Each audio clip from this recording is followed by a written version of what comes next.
Di sudut taman yang tak pernah masuk berita, aku bangku tua yang catnya mulai mengelupas. Kembali mendengar langkah-langkah tergesa. Angin sore membawa potongan kabar tentang beasiswa, tentang pengkhianatan, tentang uang rakyat yang dipertaruhkan.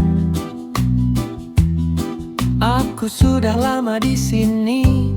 Aku pernah menjadi saksi mahasiswa, belajar dengan mata berbinar.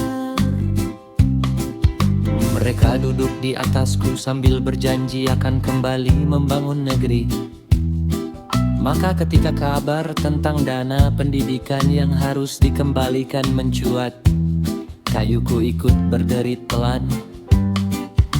Katanya seorang penerima beasiswa dari lembaga pengelola dana pendidikan atau LPDP kini diminta mengembalikan seluruh dana yang telah digunakan, bukan hanya pokoknya tapi juga beserta bunga. Sebuah keputusan yang tegas, sebuah pesan bahwa uang itu bukan milik pribadi, itu milik rakyat.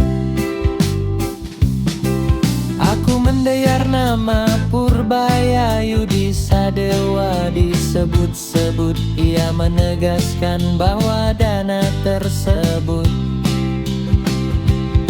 berasal dari pajak dan utang negara, pajak dari pedagang kecil, dari petani yang menjual gabah di bawah terik matahari, dari buruh yang memeras keringat sejak subuh. Amanah itu berat, gumamku dalam hati kayu yang retak. Pengembalian dengan bunga bukan sekadar hitungan angka, itu simbol keadilan. Karena ketika negara membiayai pendidikan, negara sedang menanam benih harapan agar ilmu yang didapat kembali untuk membangun, bukan untuk merendahkan. Lalu terdengar pula kata blacklist, sanksi larangan bekerja di instansi pemerintahan. Bukan sekadar hukuman administratif, tapi pesan moral bahwa kesempatan adalah kehormatan. Jika kehormatan diabaikan, maka konsekuensi menanti. Aku tak memihak pada amarah, tapi aku berpihak pada mana.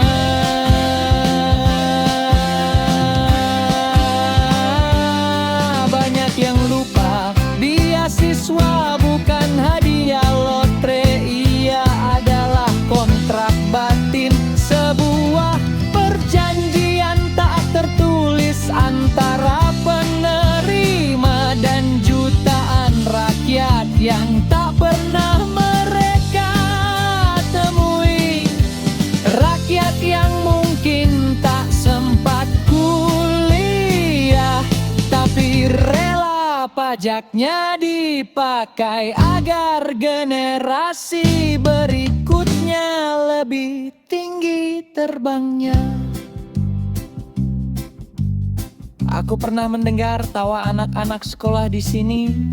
Mereka bermimpi jadi dokter, insinyur, ekonom. Mereka percaya negara akan mendukung yang sungguh-sungguh, tapi kepercayaan itu rapuh sekali dikhianati. Retaknya menjalar jauh. Tak hanya soal beasiswa, angin juga membisikkan soal audit restitusi pajak yang nilainya ratusan triliun rupiah. Angka yang begitu besar hingga sulit kubayangkan. Katanya, audit dilakukan agar tak ada permainan, agar fiskal negara lebih sehat. Uang rakyat lagi selalu kembali ke sana.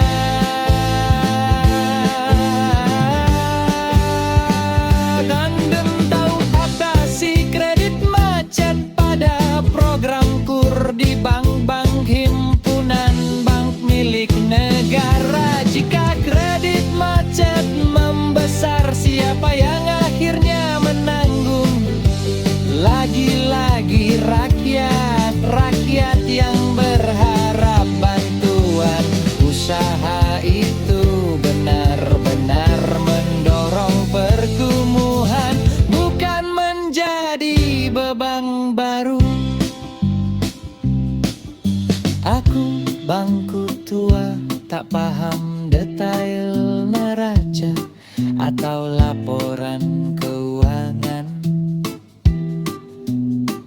tapi aku paham satu hal: kepercayaan adalah fondasi.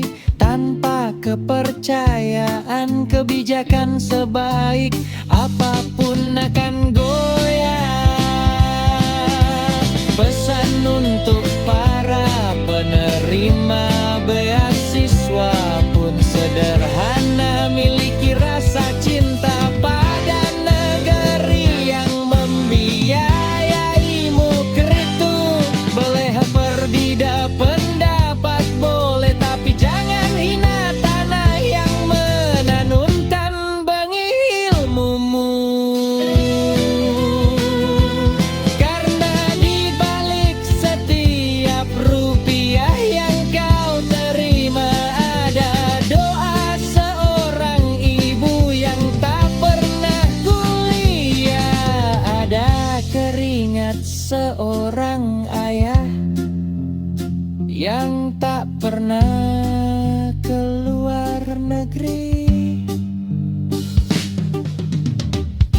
Aku berharap kisah ini bukan sekadar sensasi viral. Aku berharap ini jadi pengingat bahwa pendidikan adalah investasi jangka panjang bangsa, bahwa setiap kebijakan tegas bukan semar